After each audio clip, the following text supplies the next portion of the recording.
2021 is almost a wrap. In today's episode, we are going to talk about how to strategically and intentionally end your year well so that you are an even better business owner stepping into 2022.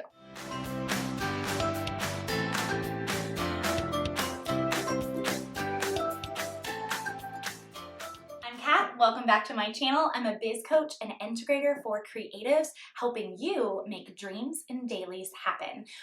I love talking about this. I'm just gonna say that.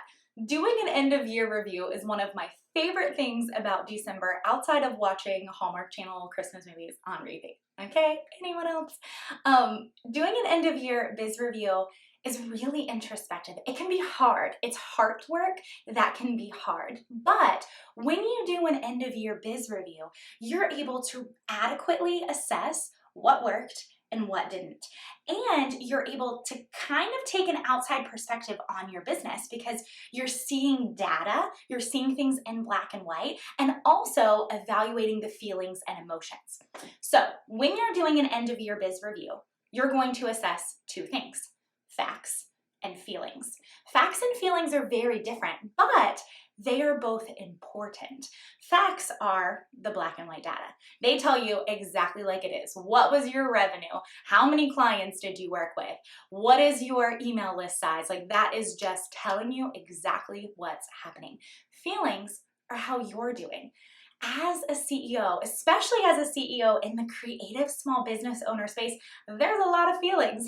There's a lot of emotions, there's comparison, there's Instagram, all the things happening. And so feelings, in my opinion, are important, but we need to weigh feelings alongside of facts. So doing an end of year biz review by weighing facts and feelings together is the best way to do it. Now, before I go any further, I actually have an end of year biz review worksheet for you guys. So if you want to click the link below, you guys can download this. It's completely free. It's got over 30 questions that you can access instantly to help you end your year well. We're going to talk about the key areas that you're going to be assessing when ending your year, and then you can get started. Now, there are 5 areas that I want you to assess as a small business owner. The first one is probably the most obvious one: time. Where did your physical time go? Sometimes this one is like, oh no, where did my time go? Other times I look back at this and I kind of get excited. I forget about certain things that I did or how I made use of a little time that I have. I'm a mama working from home with kiddos, so time is very scarce when I am sometimes working on my business. So time is a way for you to just assess, how did it go? I also have some questions in here that are a little more introspective, talking about what's your ideal work day and if you feel like you had enough of those in the year. So time is the first one that you're going to assess. The second one that you are going to assess is money. This one tends to make us freak out a little bit because we don't really like to talk about money, but you should, because you're hopefully running a profitable business. And if you're not running a profitable business, then let's make 2022 your profitable business year. Now, in the money category, this one's probably going to take the most work in terms of gathering data from other places. So whether you use Dubsado or QuickBooks or PayPal, however it is you're keeping track of those invoices and of your expenses, I want you to have this stuff prepped. It's also really great, you guys. Let's go ahead and do it now in December versus waiting until April right before taxes are due when we're all scrambling trying to get that stuff together for our CPAs. That's not fun. Let's save our CPAs a little bit. Let's do it now because money plays a big role in how we set our goals. I talked about this in last week's episode. Money is important when thinking about what should the next goal be because you need to know where the money is coming from. So there's a whole lot of questions in the money review on the end of year biz review as well. Now, the next part in the end of year biz review might be your favorite: dreams. I'm sure you're a visionary. Actually, I know you are, because if you're watching this, you've either started a business or you have vision for starting a business. So you have some dreams. You're excited about what's ahead. So in the dream category though, This is a slightly different, okay? We're not looking ahead. We're not looking at dreams for 2022. We're looking at what dreams were accomplished in 2021, and not in a way to make you feel like, womp womp, I didn't do enough. Like, no, get that thought out of your head. You probably did a lot more than you think, especially with the time and the money constraints that you had around you. This one will hopefully allow you to see small or big things were accomplished. So I've got some really intentional questions in the worksheet for you guys when thinking about your dreams. Up next, after dreams, customer and client review. Another big one, and another one that we don't tend to do a lot. You're gonna ask your people in this section. You're gonna take some of these questions and turn them around and create a reader survey to your email list, or create some polls on Instagram, or reach back out to your clients and get some client feedback. Whatever it is, I've got a couple different questions kind of depending on who your audience is, if you have an email list, if you don't, things like that. Regardless of who you're serving though, the point is the same.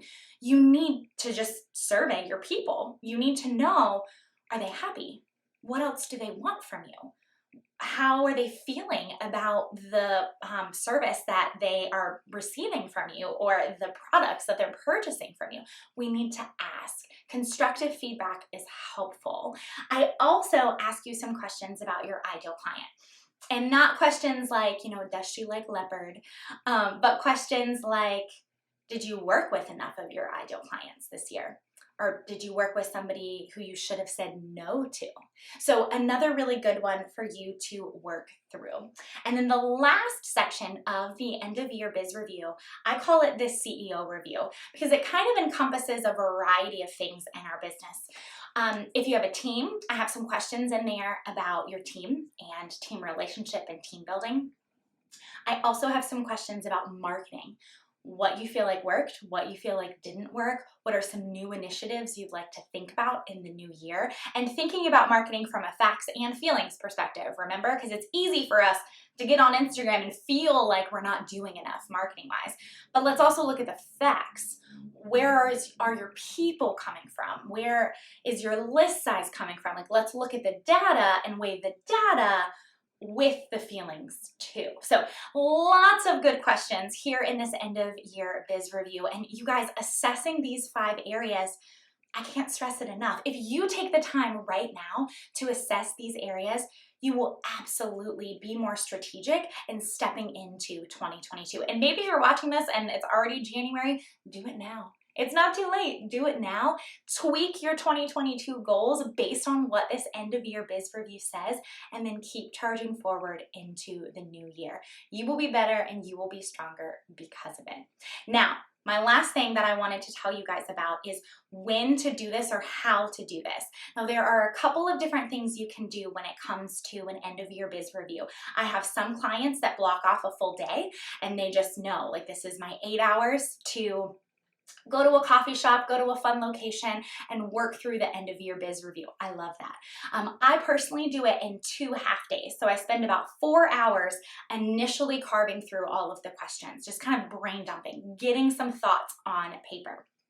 And then I have some homework. I'm still pulling data for the money side. I'm surveying my people for the customer and client review. So I take about a week and I know the homework that I need to do. And then I circle back and I spend about another 2 to 4 hours finalizing my end of year biz review. And then once I have this done, once my end of year biz review is complete, that's when I can step into goal setting for 2022. Now, remember, download your end of year biz review worksheet below. Please let me know what you guys think. If you already do this in your business and you've got some questions that I'm not including, please tell me. I would love to learn exactly how you're ending your year well. And I hope this helps you end and step into 2022. Bye, y'all.